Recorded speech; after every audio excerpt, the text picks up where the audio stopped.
about the Fujifilm X100T.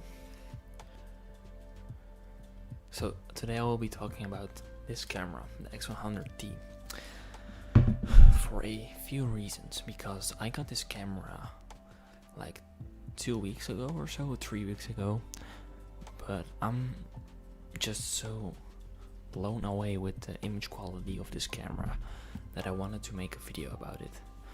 So it's not a in-depth review, if you know what I'm talking about, but it's more of a I'm more sharing my opinion on this camera because it's a hidden gem, if I'm being honest with you. We all know that the X100VI is very popular right now in 2024 and the recent years.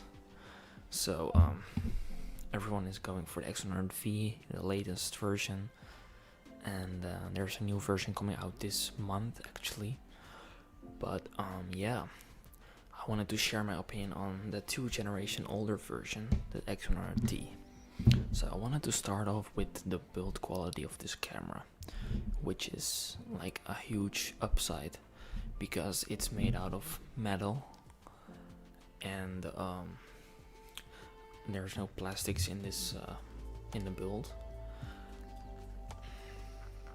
It is made out of yeah, as I said, metal. The top here, the dials are also made out of I think metal or magnesium alloy.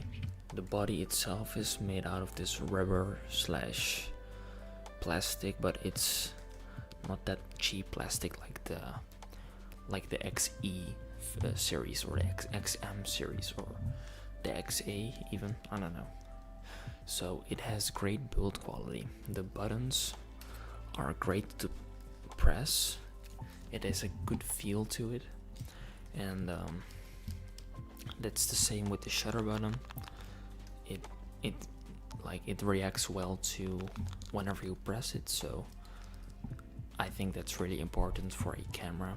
So the build quality is amazing. The layout of the buttons is also very nice. You have this D-pad here on this side with this dial here, and then you have these other buttons on the other side, which is the view mode and autofocus settings. So the layout, in my opinion, is perfect.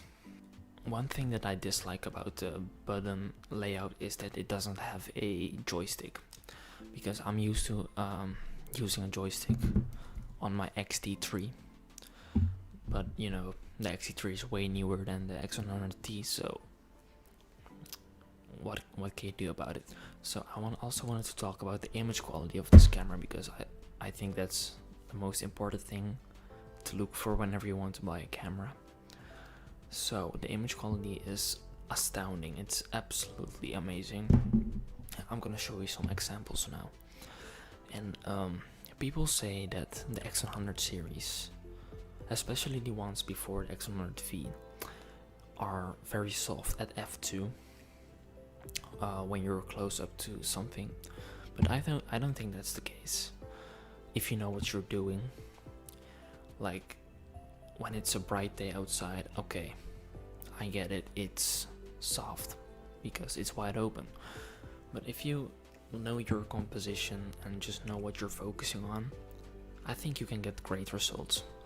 So people use an excuse like it's soft, but it's not really bad. People just over exaggerate because, I don't know, they want to complain. But yeah, the image quality is awesome.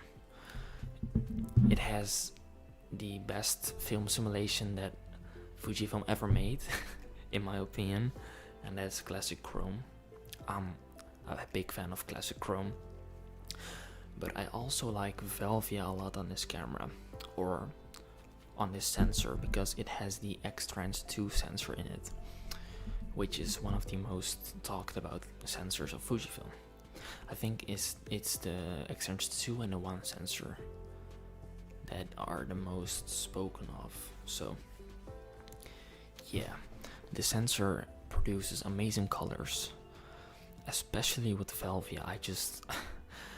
I don't know, I went on a late night photo walk the other day, and I will show you some examples that I took with this camera, with Velvia, and I did some little editing in, you know, in post to add a little magenta tone, because I really like that sphere and vibe.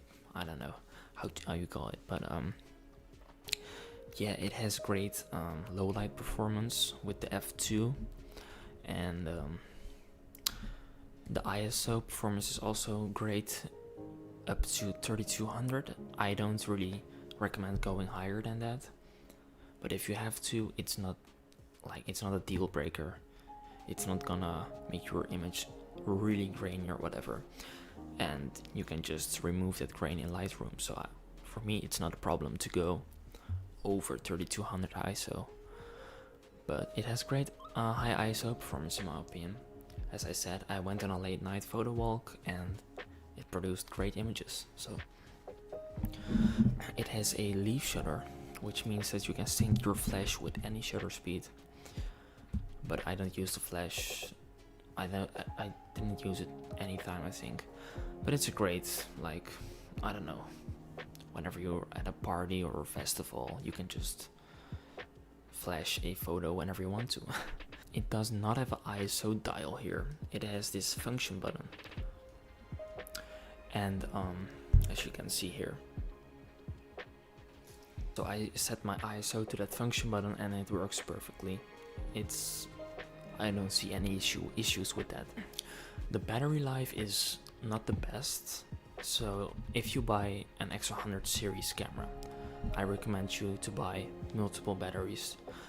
Right now I have 3, and that's enough for me. I don't need more than 3 batteries, but yeah, the battery life is not the best, so I recommend buying more than 3 batteries. So I didn't try video on this camera because I don't like recording myself with a camera that does not have a flip screen. But overall, I really like using this camera. It's very portable and compact, as you can see. I can just cover it with my hand, and yeah, whenever I go outside, I just put this in my pocket, in my jeans pocket or my jacket pocket, and it fits perfectly with no problems. So I have this lens hood for it. It's more of an aesthetic thing, but it's also great to resist flares, but it makes it a little bit more bulky. But yeah, I don't mind that. It still fits in my pocket, so it's great. I really like bringing this with me wherever I go to. It fits in my pockets, as I said, and it takes great photos. I hope you liked this video. If you did, leave a like and subscribe to my channel.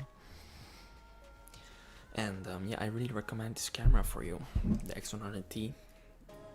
If you're looking for an X100V, don't buy that camera, go for this one. It's a hidden gem, I can tell you. So yeah, see you in the next video, guys. Bye.